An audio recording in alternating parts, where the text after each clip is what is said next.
Hey, what's up, everybody? Welcome back to Brainwash to be Broke, the show where we talk about all the lies, all the beliefs, all the possible scripts that we've been taught since our young age, and what is truly possible as a human, what we are capable of. Today, we are here with another really interesting guest. His name is Tony, and he is basically an investor.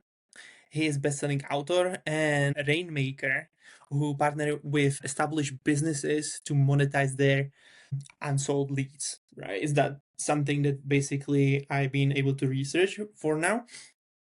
But I'm super pumped to have you here and also learning a little bit about more about you and like all your journey and what you went through and all the ups and downs and like your the way that you see the world. But before we jump into basically the episode, I would love to hear, like I would like to start the conversation from a little bit different direction. And before we dive into it, I want to ask you, like, for those who don't know you, what is like the claim to fame thing for you?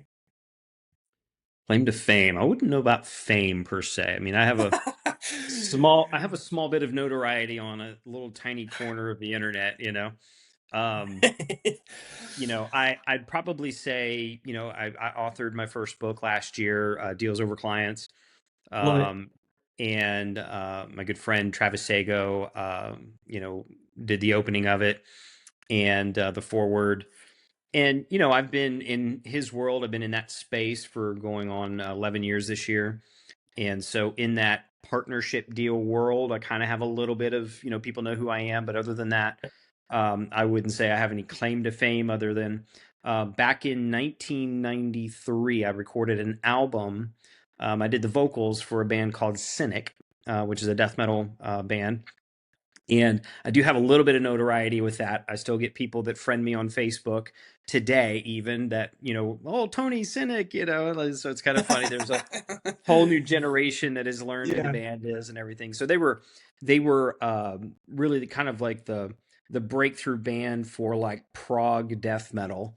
And I was the screamer on the album, and I did keyboards when we did our European tour. So that's only two claim to fames Is that I'll something claim. that you are passionate about? Is like something that you are literally, like, even now is still continuing, like, being in that area of business and so on, like, just for Um, I'm curious. do you mean like music and such? Yeah, yeah, yeah. Uh-huh. Yeah, yeah. I mean, I still have my own little home recording studio, and I still, putz around. I have my guitars. I'm actually, originally, I was a violin player. I was a classically trained violinist for about 7.5 years, No um, way. and and then I went into guitar when I found heavy metal music, and then later on piano, and I sing really good in the shower. That's about it. So, That's good. Oh my God, you are all right. Well, this is super exciting. Okay, I don't think that I have anybody who is like, like, have you ever, like, since your young age, being like in the industry of, like, like singing or playing guitar or like hmm violins or whatever you said. Have you been like always, like, interested in being in this type of like industry, or how was it for you actually?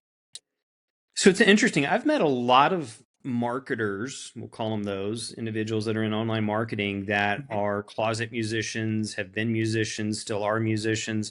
There's something Cool. interesting that happens. Like I would always say, growing up, I'm definitely right brained. Like that's more dominant for me. Like I'm Get very it. creative, Yep. expressive, articulate. Those things have just always come naturally to me. The left side was definitely something as when I was younger, I didn't care about. I was terrible at math. I didn't want to figure out math. It put me to sleep in class. Um, but as I've gotten older, I think with marketing, there's a very dangerous area that you get into when you get into Mm. marketing, and you have this kind of background where you like to create things. There's a difference in my world between creating and producing. Okay. And Right. so creating is what musicians do, right? And what happens is you create with there's not necessarily any demand in the marketplace for what you create. And I because see. there's no demand in the marketplace for what you create, specificity coming into music, that's why there's so many broke musicians, right? Because they're not Mm, creating anything where there's a clear demand. yeah, However, in marketing, we learn that producing, and the difference is that you're producing something where you clearly know there is defined demand for. And yeah. so when you're producing something, it's going through a production, but you're also doing so knowing that there's a demand in the marketplace for it. So as I've gotten older, I've realized there's a big difference between creating and producing. And especially being someone as a marketer where I love to create, I do find joy in creating and things like that. But I don't marry creation and production unless it's very, very clear and precise in how I'm going about doing that. Mm, Um, so I think it's something that a lot of people don't understand, but and maybe from me, my background and kind of understanding and exploring the way I have my own traumas that had gotten in my path and gotten in my way from learning and actually changing my behavior. Um, it's something that eventually, when you realize um, you're not producing income from your efforts, it's generally because you're creating stuff that doesn't really contribute to the demand in the marketplace. So it's really interesting, right? Because like people, and this is like most of the people that are like trying to build something that actually going to sell, like they are going from the wrong side of thing. Like they think they're going to create something they are super passionate about and everybody going to buy into it. Like it's so yep, like, right? And yep, like, but then when you are longer and longer in that industry, you basically see or like start seeing these things that actually make the product or service or whatever you do, yeah. that why people are actually buying it. But like as a newbie, as somebody who started like going to the business, you're like, and like there are people like lots of successful entrepreneurs, they are like, just go with your passion, like do what you love to do, like, and be like like the thing is that 90% of the work that you're gonna do, it's anyway things that you hate. It pretty much Yeah. is. Like, I don't know Yeah. about you, like it's not 100%. Like I don't know anybody who loves all the pieces that like that you like as a business owner has to do. Like not a chance. Well, listen, even a blind squirrel finds a nut sometimes, right? We know Yeah. that that's true. But I'm behind the scenes with a lot of companies, online education companies, and all kinds of multiple niches. I've been doing this for 11 years now, where I only focus and partner with online education companies. And what you'll find, it's the person who has the mission, Mm, that has a mission, yeah. that can separate themselves from the creation of that mission Mm, and incorporate other people and listen, it really depends on what people define as success. And I think this yeah. is where things can get very mirrored, and people aren't really super clear that I don't have a desire for 14 employees. I don't have a desire. I have a mission, but I don't have the desire to build a traditional, contemporary, even online digital business where you have tons of employees. And I'm not saying that's not useful. It certainly is for what people want to create. Um, I have a specific desire that's personal to me, and I think most people do. I think that the problem starts to seed itself when we don't get clear and we're not aware of, hey, I want this mission, I want it to produce XYZ, but I'm not thinking about all the stuff that's got to be incorporated and handled and done along that way. And especially, like when a company hits $1 million a year, depending on its model and how it's producing, those sales, you get to a point where it's like, okay, you have to show up differently if you want it to begin to grow beyond that. Otherwise, you start to hit constraints in the business. Eli Goldratt, talked a lot about, the theory of constraints and how Mm, that evolves over time with everybody. So, you get into a really complex business. It depends on what the person wants, and I think not a lot of people are super clear to mm, themselves. I saw a really good post the other day from James Schramko, somebody I respect, and And he said, I is not the problem. It's that we don't know what we want to actually produce with it that is the problem, right? That it doesn't, spit out such good Oh results. man, yeah, So it's very similar in the sense, right? It's like, I yeah, think there, whenever people get into the online world, especially, like there's an evolution that we all go through. mm, And I've been watching Kevin Nations do his one man, kind of millions, which was a program he did with Frank Kern. But before he ever did that with Frank, he was a one man band and still continues to be so, today. It doesn't mean he doesn't have strategic partnerships. I know he probably has and does and still does. But inevitably, it's, he's got a very clear vision for himself. And listen, somebody who's selling $20,000 something can hit $1 million a year, $2 million, $3 million a year pretty quickly, and not necessarily have the constraints of a traditional company or business. But again, someone who's selling a $100 thing and then $1,000 thing and then a $5,000 thing is probably going to have more working pieces, more working parts, and probably going to have a bit more challenges as well. And they're both going to have their own challenges, but again, it just depends on our approach. And that's the beautiful thing about online marketing these days, especially in our expert fields and things like this. There's so many ways around it, right? Look at me. I create a pretty healthy income and I don't have my own list that I have to worry about. I don't have my own product that I have to worry about. I leverage other people's assets, their emails, their school groups, their mailing list or their direct mail list, maybe for their customers or clients. I can leverage all that stuff because they don't generally have the time to do it. Especially you're talking like $1 million, $2 million, $3 million a year company.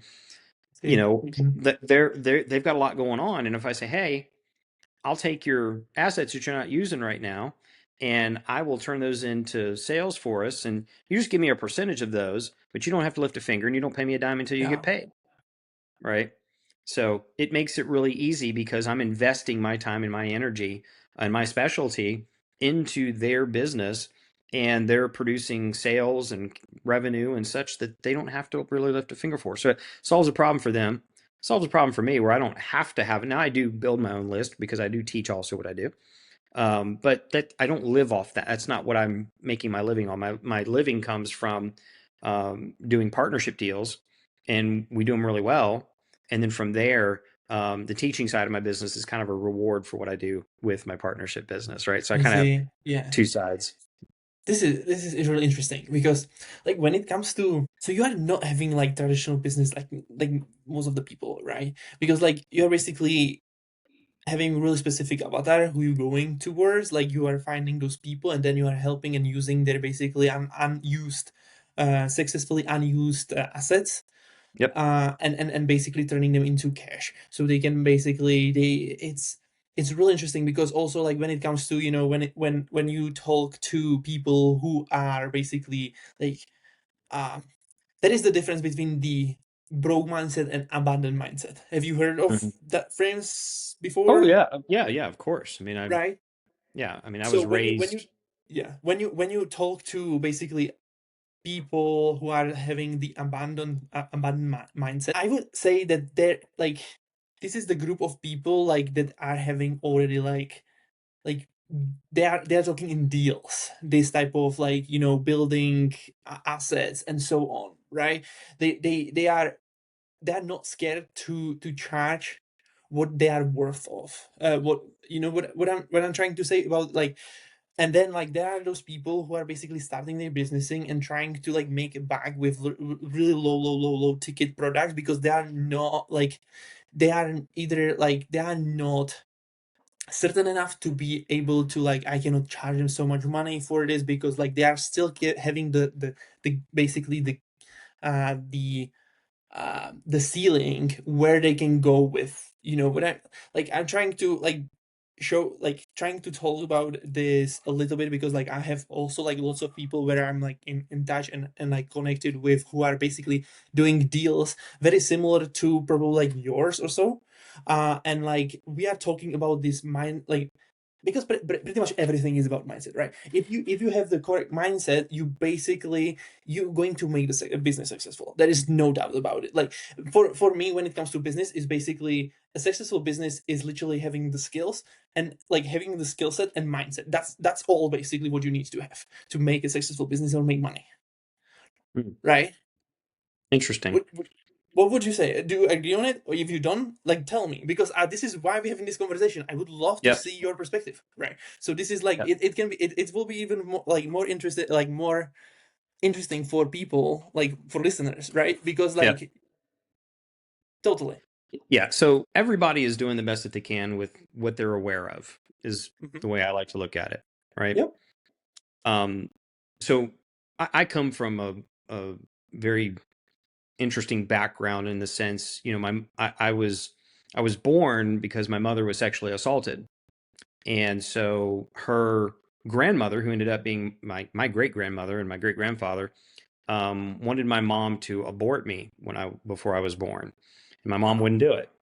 And so I'm telling you this because I kind of want to take you down a track here, and why I Yep. have empathy. I have empathy for people who um, may not have come to terms with what's necessary for them to accumulate the type of life experience that they say they want versus what they Yep. actually experience, right? Hmm. Hmm. Hmm. So I was raised by my great grandparents. So my mother, my great grandparents got custody of me. I've seen my mother in person 4 times. I've never seen my father. I don't know who my father is. I Wow. don't know who he is. And of course, Wow. that creates a certain amount of trauma, Yeah.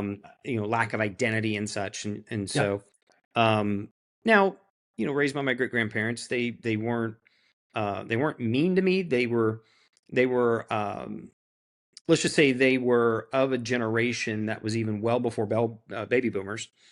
And Mhm. so their thought of care and love was like, we put a roof over your head and food on your table, right? So it's a little Mhm. callous, in that Yeah. sense. And then I did go live with my mom for about 5 months when I was 7 years old. Um, I lived with her, my stepdad, and then they have 5 kids together at that point. And 3 of them were his previously to marriage, and the other 2 were they had together. But then in that 5 months, my stepdad almost killed me, and I've got Wow. 38 stitches in my forehead to prove it. I mean, I could tell you it's very, very harsh, very traumatic stuff that happened. Um, and so I came out of that pretty traumatized Mhm. afterwards. And I think music was like afterwards, once I started to I was in 3rd grade when I started to play violin. And, music was something I always found some solace in. I was always artistic, always liked to draw. And Yeah. so again, that's where that right brain. So then you take the Yeah. trauma and the disassociation of life and you start throwing it into that side. It's a way of coping, but it's also a way of channeling said trauma. And I did really well with that, for quite some time.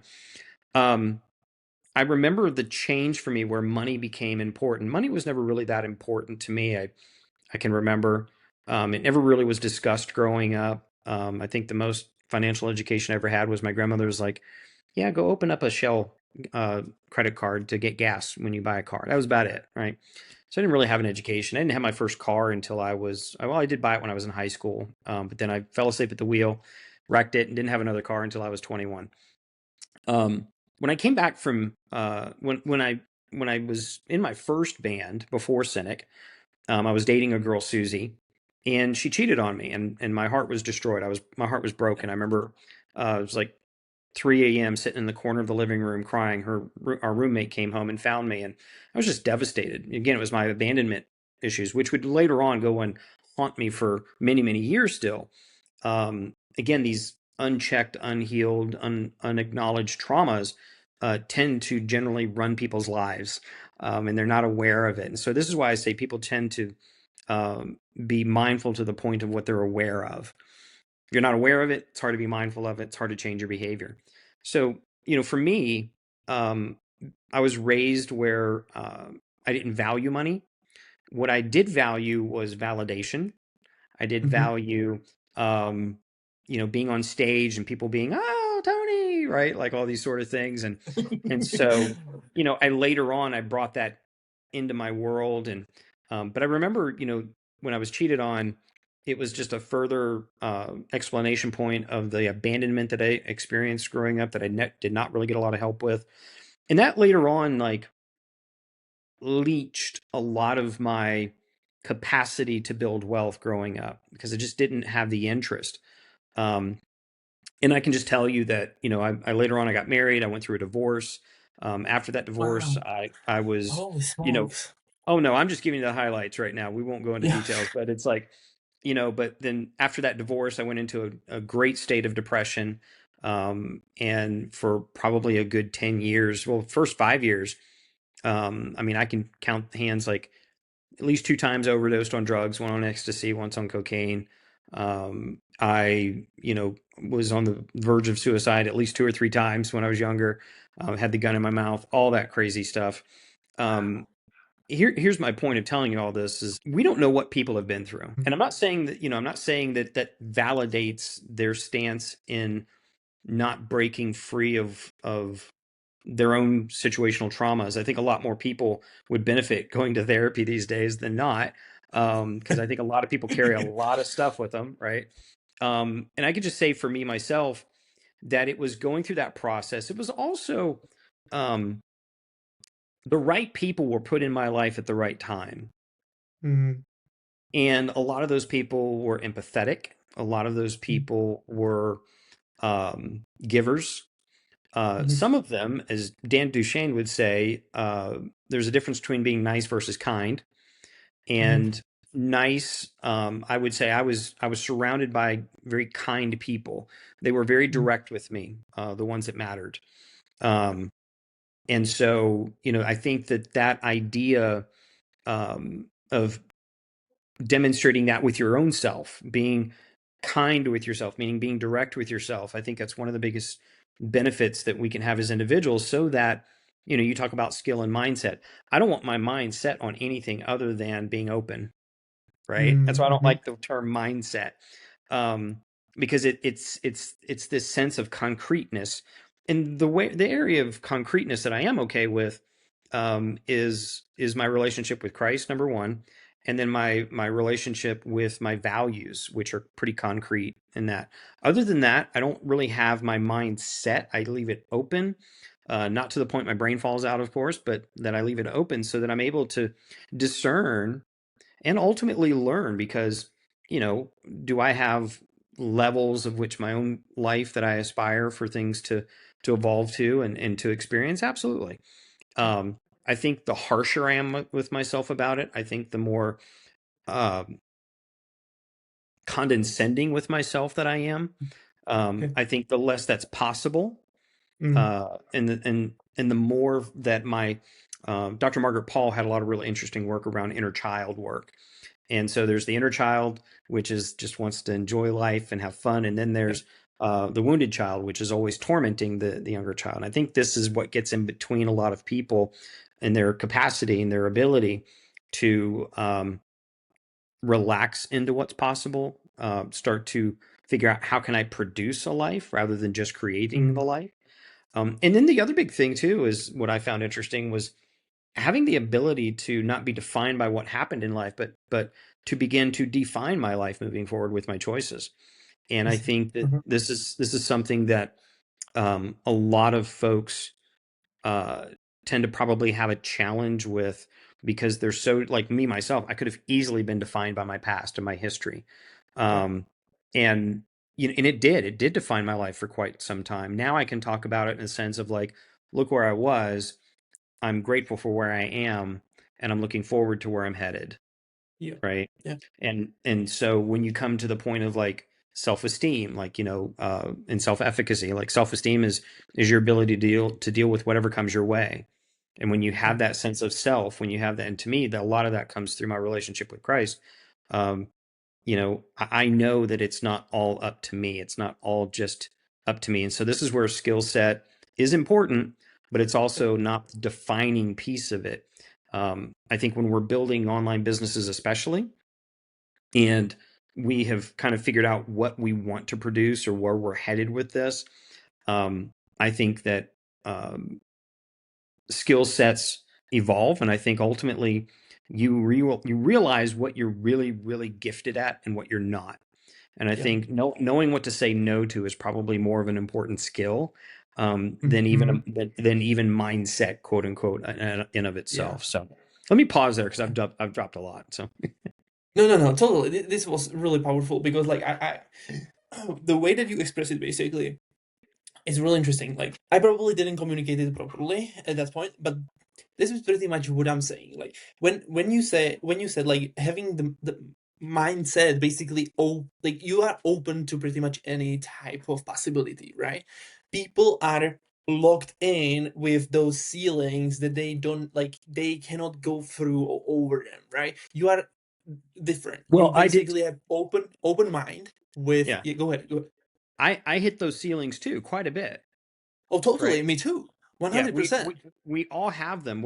What's interesting is that there are people that are new or newer into an industry, for an example, Sure. or we can just Yeah. take online marketing as an example because I've lived through it and lived into it. But I've hit ceilings all along the way of this business up until the point of which, like every new level has a new devil, right? Like Oh, we've kind of totally. realized Yeah. that. Yep. And so there are going to be there's going to be an evolution of our abilities, of our capacities, of our Yep. vision, and of our Yep. mission.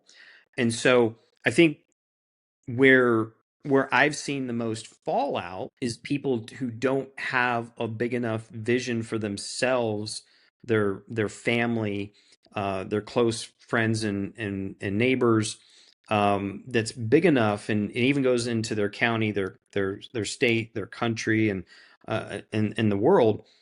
They don't have something large enough that carries them through all the challenges and requires them to evolve, requires them to shed, requires them to self-reflect. And so this is where when I see anybody where they're at, um, I kind of have that understanding like, oh, they're at this part of the journey. Oh, they're at this part of the I journey. see. And then it's easier to diagnose, number one, what is actually happening, and then number two, much easier, if it's even required by me, to prescribe, because I don't really work with new people in the online space. I work with mature businesses that are doing well without me. I'm doing well without them, but maybe together we can do something special. And so I Yeah. can take those assets that they have that they're not leveraging, they're not utilizing, because generally companies that I work with, they have so many assets that they don't have time to get to, and they don't have the people to get to them, so I can, Mm. right? So but if you'd have told me Why? to do Why? this, if you'd have told me Yeah. to do that, Ho- well, let me just hold on in finish. here.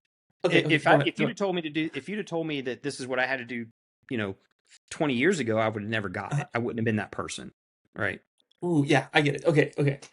Okay. So my question in here is like, why have you decided to do something like such a thing like this? Why have you decided to go for established businesses? Like, what is the reason behind it? Like, when it comes to, is there something like that you love? Is it the thing that you like the best at, or is it something that you've seen that is literally easier to? Because we all know that, like, at least who are already there, that the basically hardest thing to in a business is basically to start the business and find the offer, find the product or solution or whatever you're gonna call it, to actually like launch it and keep like that people actually want to buy it and stick with it, and it works and people love it, right?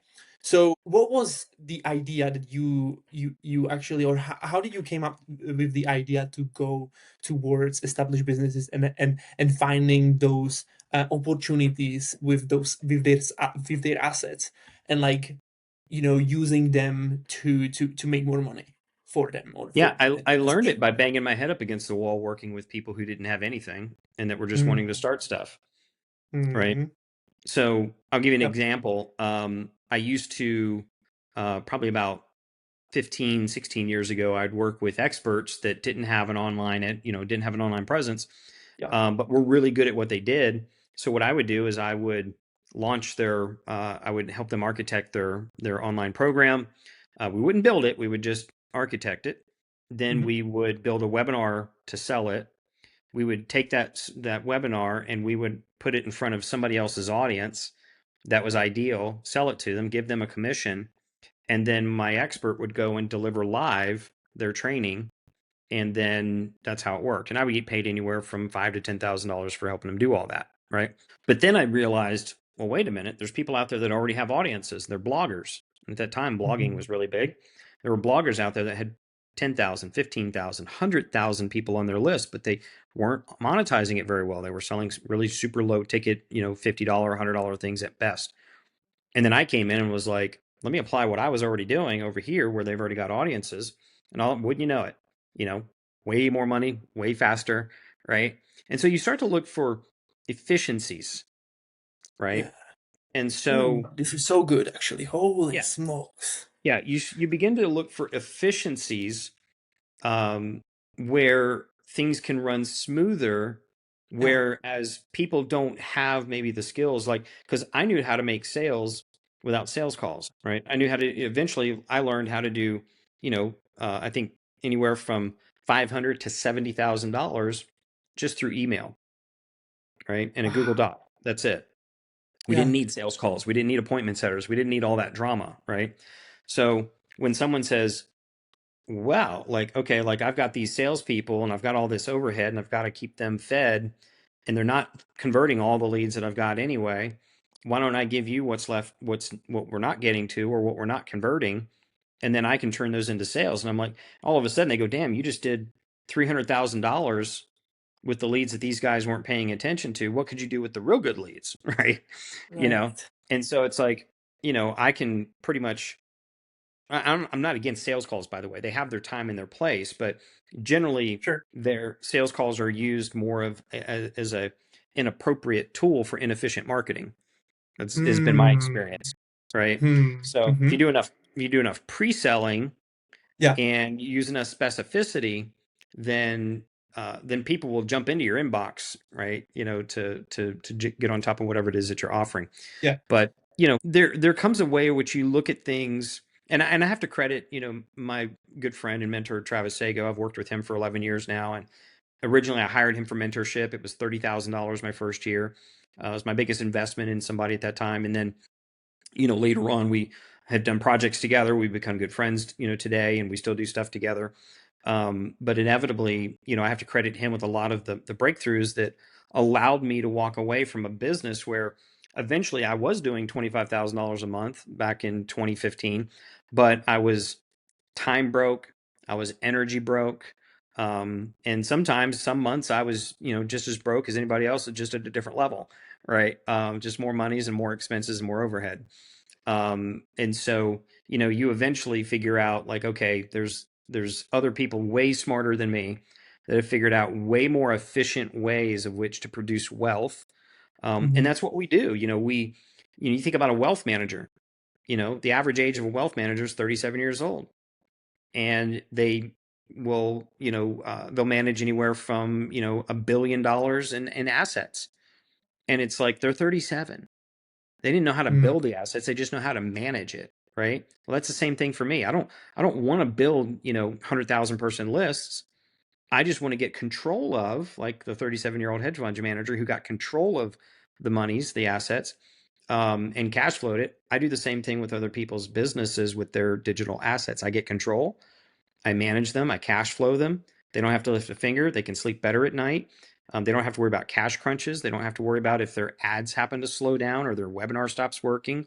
All of a sudden, now their ad cost starts creeping up. For an example, um, they don't have. They can sleep better at night knowing they've got somebody like me who's generating, this windfall of cash, and I'm doing it in multitudes of ways. Right? We have what's called multiple use mojo, which allows me to take one asset and do five, six different things with it that most people don't think of doing, right? So I can take an email list, I can turn it into a school group, I can, take the snail mails of those, I can do direct mail campaigns. I mean, there's so many different things I can do that turns those assets. So what it is, it's turning other people's gravel into gold, right? Their trash into treasure, their dirt into diamonds, that sort of thing. I love it. This Yep. is this is really interesting because like I don't think that I had somebody who's doing something similar to you. Like, bro, you literally won it today. Like you have, you know, basically a musician, like, somebody who's been in music. I think from all of those interviews that I've done, I have never had somebody in the musician industry, music industry. That's the first Mhm. thing. And then the second thing, you are talking about deals. I think the clearest way I've ever heard from anybody here I had, which is insane. And I love this conversation because, like, this is the thing that I've been focusing on a very, very long time to actually crack this shit. Because, like, it's so, like, anyway, okay. Yeah. So, and let me step back and from I want to ask you the this question because, like, with the success, with everything what you've accomplished since you started the business and so on, like, I heard words like, that you believe in Jesus, right? And so on. So that led me to a question like, what is, because we've been talking about it, that most of the people, like, in the world, they don't have the clear vision, the drive, the reason why they're doing it. So I wanted to see, like, from you, like, or hear from you, what is actually the true driving source for, like, behind the all success, all the things that you've accomplished, and, like, through all the roadblocks that you went through. um what is the driving source for you? I mean, it's very personal, and I think it is, and most of the time it is for most everybody. It's very personal, right? For me, it's my relationship with Christ. It's like He has seen me through so many trials and tribulations where I shouldn't be here by all standards. I should be dead, dead broke, or a menace to society. And so some people could listen to that and goes, that's bullshit. No, no, no. I don't really care. It's personal to me. It's working for me. My personal vision is that I love my creator. I honor my creator, and it's because of him that I have the abilities that I do, that I have the wherewithal that I do, that I have the consciousness that I do. And through him, everything is possible. That's bottom line. Um, Outside of that, I have my relationship, with my fiance, with which we both share that same vision, that same relationship. We don't compete with each other. We don't complement one another. We complement each other, right? Mm, And so, we're both very happy with ourselves because we're both at peace with our creator. And everything outside of that is, to us, is gravy. I mm. have my own set of health challenges, and I have since 2023, where I was in the ER 3 times in 4 days, and it had never happened to me before. Before that, I was at what I thought was the peak of fitness. But you get humbled, and so it's like, for me, part of this vision is that in 2024, I had one of my best years ever, and I did it working less than I ever had That's insane, right? I love it. because I was almost, in a sense, it was like, again, like, you know, God blessed my mess. And he was like, "Hey, you're working way too hard. You're spending way too much energy. Here, let me slow you down." And I'm not saying that's what it was, but that's one way to interpret it. Is that we can accomplish far more than we believe. Far more than we believe, if in the event that we can surrender our own constraints, surrender our own beliefs. Again, like I challenge the whole typical um, mindset thing, right? I do challenge that because it's not been true for me. I Mhm. challenge a lot of things, like could be um, well, I mean, there's a lot of things I can point to that I don't agree with and that haven't been true for me, but they're true for other people's paradigms, and that's Yeah. fine, right? If you're on track, if you're perfectly at peace with your process, then cool. More power to you. I don't need to change everybody's mindset. I don't need to contort their way of believing and seeing things as mine. But I'm doing pretty good over here. I'm having a Yeah. good time. I'm playing Fortnite at 2 o'clock in the afternoon with my fiance, and I've gotten everything done mostly that I ever need to do during the day. And so, um, we enjoy ourselves. So going back to vision and purpose and mission, um, I think, again, they're all very deeply personal. I think some people have a greater vision for other people, and for other audiences than others. It's why I teach. I could be a lot less going on, and probably have a lot less. I could probably focus more on music if I wanted to, if I didn't have this purpose, this desire, this demand to teach and to share with people what I have discovered. And that's why I wrote the book, Deals Over Clients. It's why I have my newsletter, Deals Over Clients newsletter on Substack. I produce over there, right? I don't create, I produce over in those areas. I have our private community, of which we do for everybody. And I help other people do this because we don't have to wait 30 years to retire on 30% of what we couldn't live on to begin with.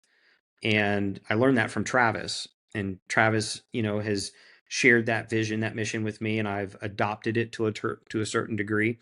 And I feel that it brings me great joy to share that with other people and to see them have the same experiences where I can work 15 hours a week, 20 hours a week, make a stupid amount of income, and enjoy my life, and then contribute in the areas and the missions and the monies that I want to in certain areas like I do. So that's partly a long answer to a short question, No, but I no, think it yeah. deserves, yeah. Yeah, totally. Like I love it because like you know what is really interesting when I see like when I've been talking to so many people like entrepreneurs and so on, like most of the most successful ones, they are in like I don't know how to call it, like in perfect alignment with God, basically. Have you ever have you experienced that? Like when you're working with those high status people or like already successful business owners, do they like have you can you see that pattern too, or is it more like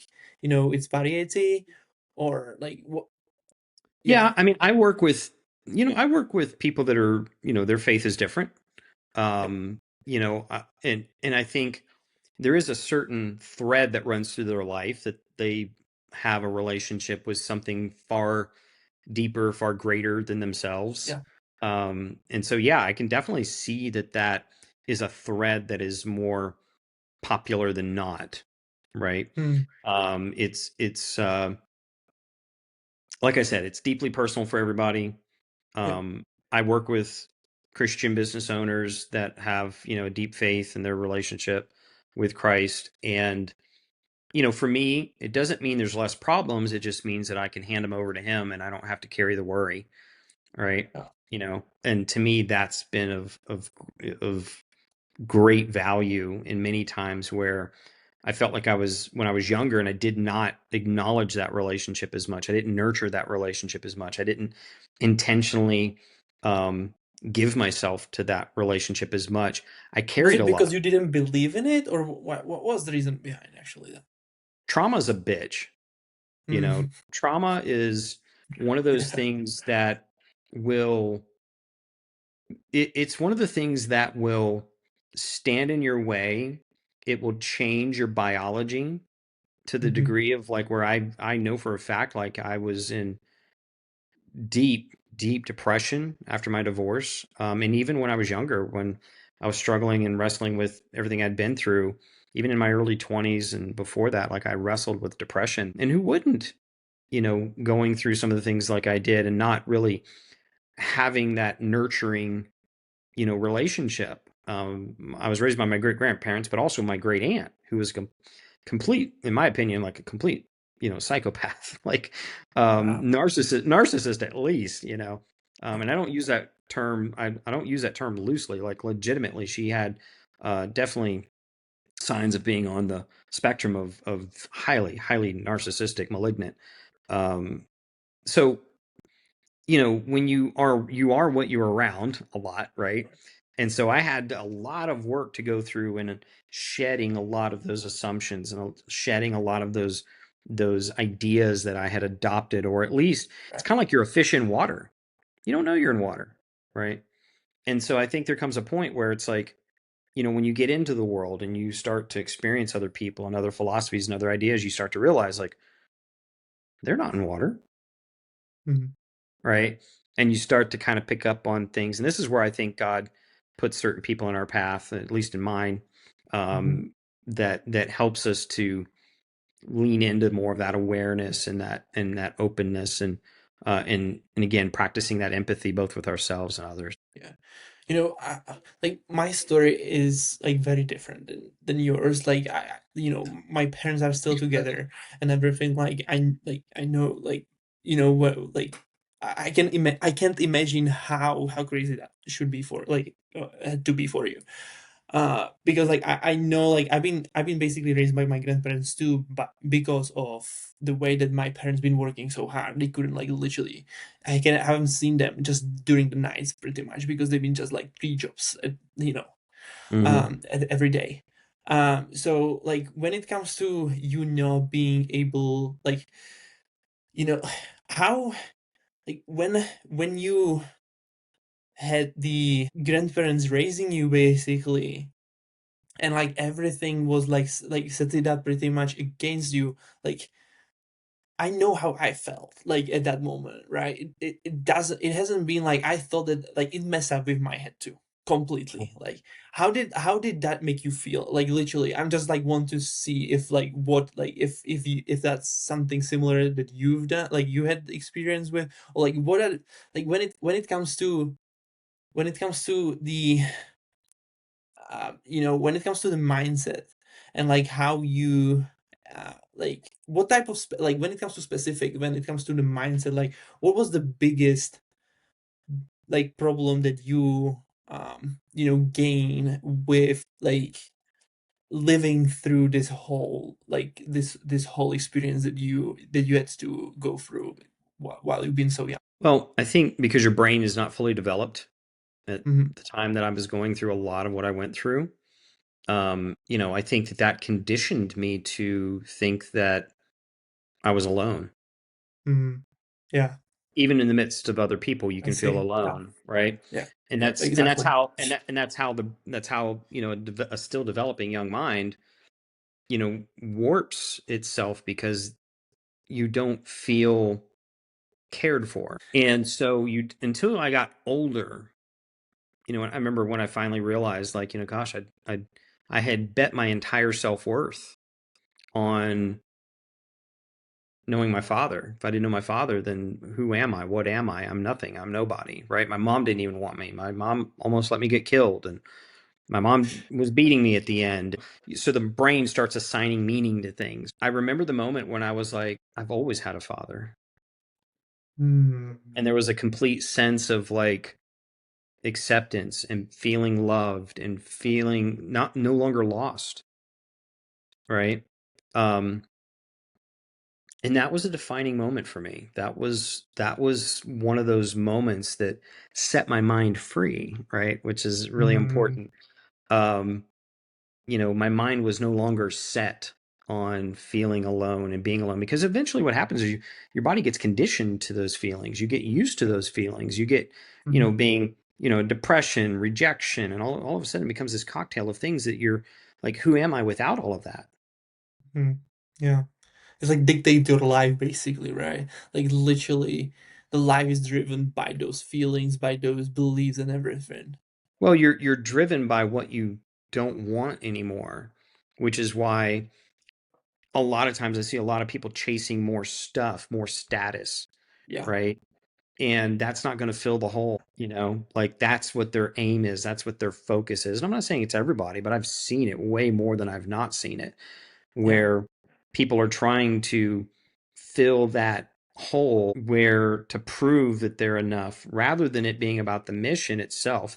The mission, I have seen it many times behind the scenes, is just a cloak for their validation, to seek that validation, to oh, look at my Lambo, look at all this kind of stuff, right? Or and again, I've seen it with women, I've seen it with men, and I'm being very broad on purpose here. I don't want to call anybody out, but um, how often is it that you see, like my fiance and I, we went out on Friday afternoon. We go out on Thursday afternoons. Those are our date. To me, that's a currency of freedom. And we both get to work from home and stay at home and spend the time that we want to do and play Fortnite at 2 o'clock in the afternoon if we want to. It's like um, that's my currency of freedom. And I think that again, there comes this thing where people want to label what success is, and then that should be for everyone. And I don't think that's fair. No. you know Yeah. because I can tell you my fiance does good.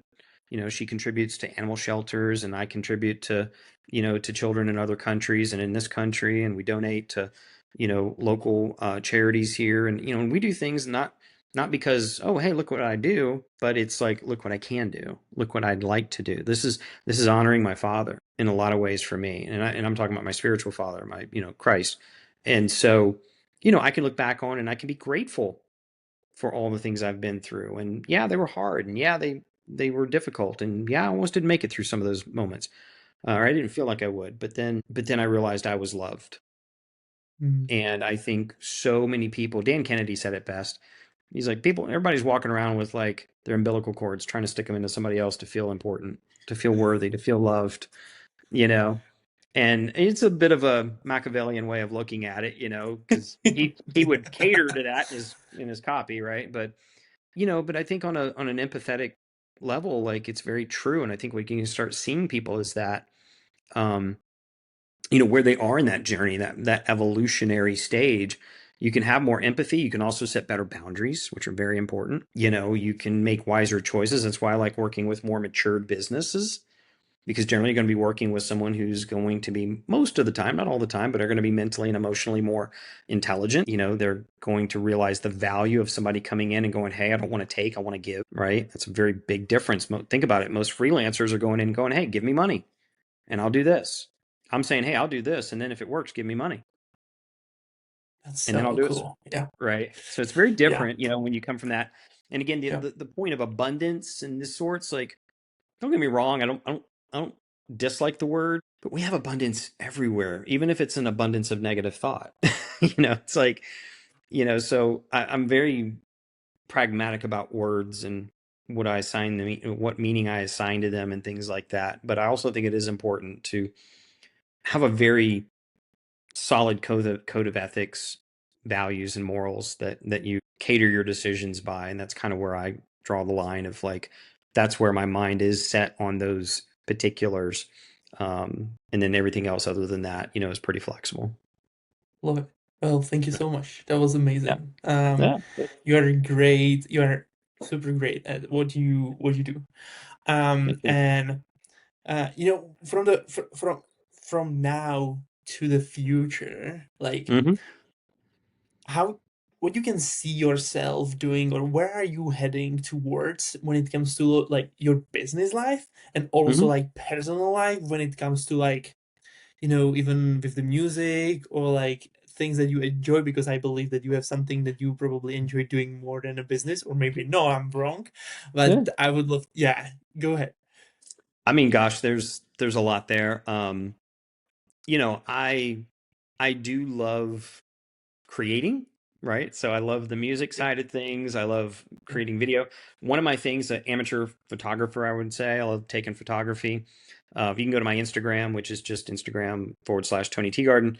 And you can see there I've got a lot of like video. I've got a lot of images that I've shot over the years, and that's just been my little spot. I've just now recently started to put pictures of Brandy and I there, but otherwise it's a lot of landscapes and beaches and sunsets and mountains and things like that, which, that's always going to be just my little thing. I don't think I'm going to ever monetize that or turn it into something. It's just my little Sure. joy. Um, but inevitably I do see the Deals Over Clients community growing. And there is, I mean, there are hundreds of thousands of freelancers out there that are trapped. And I say Hmm. freelance copywriters, freelance internet marketers, freelancers of all types, really, but they're the ones that they're trapped and they think that they have to, live by other people's demands in order for Yeah. them to experience their life. And I just, part of my mission is no, you don't have to. I'm living into that. Many of the other people in our community are living into that. And there's a huge number of people out there that I want to be able to reach to give them the means, because again, AI is changing the landscape for a lot of For people. sure. Wow. But Yeah, totally. AI is not going to be able to do deals like I'm doing them for quite some time. Now, I use a lot of AI, don't get me wrong. I use a lot of AI in my business, but I use it as a tool. I don't use it as a crutch. And again, still, the dynamic of doing what I do, AI can't replace that anytime soon. So For me, I do have this mission of working with, freelance online marketers, freelance copywriters, and helping them to have more control by while still being able to contribute and produce far less time necessary than what they're currently doing. They don't have to live from retainer to retainer. I recently was talking with a big guy, and if I'd named you some of his clients, you would have been like, "Whoa!" And he had three of them, and he just lost one, and he was scampering for, because he couldn't cover his that month's nut if he didn't find another retainer. And so that's not a life that's fun, right? I'm not saying that it's not. I think we can bring a lot more joy to what we do. Let's put it that way. And so that's part of my mission. But then, so much is happening right now in the world of AI, of which I love building software. We're going to be launching Creator Finder AI, which is coming out here. 350 million creators that you'll be able to find, research, and outreach all through one platform. And we're about to launch that here in the next probably 2 or 3 weeks or so. So I've got a lot of projects I enjoy. Collaborating now has been really fun. I've got a good friend of mine, Jay, that I collaborate, Chris Dyson, and some other really cool people. And so I'm really enjoying that aspect of it while still Mhm. minimizing my work hours by using a lot of leverage. And inevitably, Brandy and I are looking to get married and buy our first home together, which will be nice. So I've got a lot of really cool things that are on the play. And inevitably all of it's up to him, and really what's that old saying, I pray like it's him, but I work like it's me, right? And somewhere in the middle of the amalgamation comes together, and we're blessed. So that's the way I focus on it right now.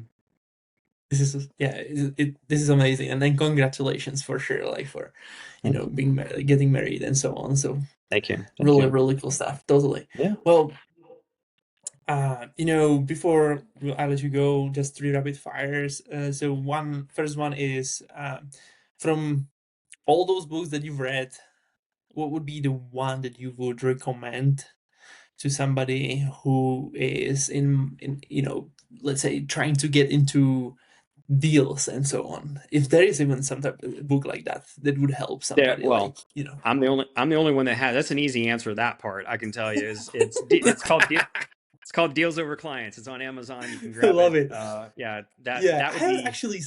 I haven't actually seen anybody having a book about deals. So this is cool. Not I'm gonna partnerships. actually, this is gonna be in, also on my list to Yep. actually check it out. Yep. You can grab it on Amazon. The Kindle's like 4.99. The physical book's like Love it. 19.99. But I will tell you one of my favorite books of all time, and I have to thank Travis for this too. It's The Last Word on Power, and Uh-huh. by Tracy Goss, and it's all about doing the impossible. And Ooh. it's actually written for the corporate world, but it's completely adjacent to being an entrepreneur. It's probably one of my favorite books. I've read it twice now. Probably due time to dig into it again, but it's just an incredible book on corporate reinvention, really, and not just the company itself, but the individuals. Yeah, But again, it's completely aligned with being an entrepreneur and of our sorts. So it's probably one of my favorite books. love it. Second question is, if there will be opportunity to delete one advice from the internet that doesn't serve people at all, Mhm. what would you delete? Advice. Goodness. That's a good one. It's up to me Wow. because inevitably, yes, there is a portion of our responsibility that's in play, but there's so much more joy when you do stuff with other people. Like right now, like collaborating with my fiance and talking with her. We talk personal and politics and business and life and sex and just there's so much there, right? It's like I couldn't enjoy life nearly as much. And don't get me wrong, I would, but I my life is so much better because she's in it. Um, and I think the same thing is true when it comes to business. I think the same thing is true when it comes to your, like health, like working out with someone is a lot of fun. And again, you talk about bringing joy into your life. I think, if it's going to be, it's up to me. That's such a narrow, it's one of the constraints that people will create for themselves. Ask me how I know. Is because if you continue to try to do everything yourself, you only have so much time in the day. You only have so much hour, so much energy in the day.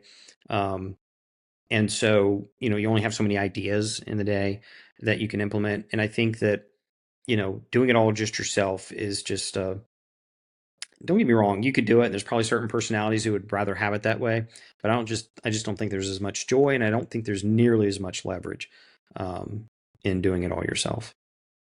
Love it. And the last one, if this would be your last interview you would ever done, what would be the message that you'd love to leave behind you? I'm not perfect. I'll never be perfect. I'm doing my best, and I know you are too. I love Keep it. going. Yeah. Love it. Well, thank you so much, my friend. Yeah, It man. was Tony. Thank you. Really appreciate you. And everybody who's listening, we'll see you in the next Yeah. episode. Bye for now. Awesome. Thanks, Adam. Appreciate it.